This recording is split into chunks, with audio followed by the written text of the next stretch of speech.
नमस्कार विद्यार्थी मित्रांनो, आज आपण यमुना नदीतंत्र अभ्यासणार आहोत. तर यमुना नदी कुठून उगम पावते? तर यमुनोत्री ग्लेशियरवरून. ते यमुनोत्री ग्लेशियर हे बंदरपूर पर्वतामध्ये आहे आणि सर्वात पहिले तिला टोन नदी, जी की सगळ्यात लांब नदी आहे, ती येऊन भेटते. त्यानंतर या नदीवर टोन नदीच्या नंतर हथनी कुंड डॅम हा हरियाणामध्ये तयार केलेला आहे. त्यानंतर हिंडन नदी येऊन भेटते यमुना नदीला. त्याचबरोबर यमुना नदीवर दिल्ली येथील नोएडा येथे ओखला बांध आहे. त्याचबरोबर चंबळ नदी, जी की महू मध्य प्रदेशमध्ये उगम पावते, ती येऊन गंगेला मिळते. त्यानंतर रायसेन येथून सीन नदी उगम पावते, ती हमीरपूर या ठिकाणी यमुना नदीला येऊन मिळते. आणि धासन सुद्धा नदी हमीरपूर येथेच यमुनेला येऊन भेटते.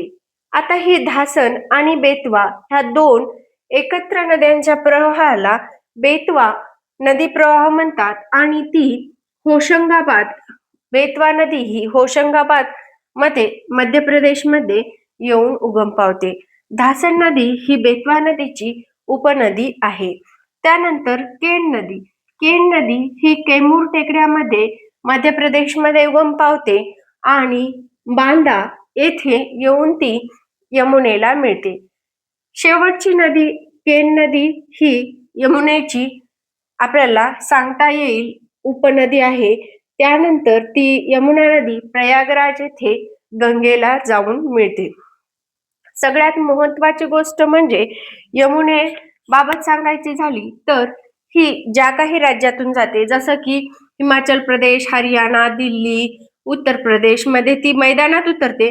पण उत्तराखंड पासून, जेव्हा उत्तराखंड यमुनोत्री ग्लेशियर पासून उगम पावते, तेव्हापासून ती हिमाचल प्रदेश मध्ये सीमा करते.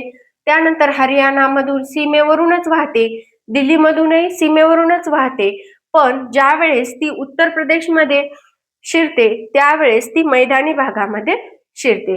त्याचबरोबर या नदीच्या काठावर कुठली कुठली शहरे आहेत तर मथुरा, आग्रा, बेटेश्वर, इटावा, जलोन आणि प्रयागराज ही शहरे यमुना नदीच्या काठावर आहेत. दिल्लीला पिण्याचं पाणी सुद्धा यमुना नदीचंच भेटतं. आणि जो काही आपला ताजमहल आहे आपल्या देशाचा, हा ताजमहल सुद्धा यमुना नदीच्या काठावर आहे. एवढी माहिती यमुनेबद्दल काफी आहे.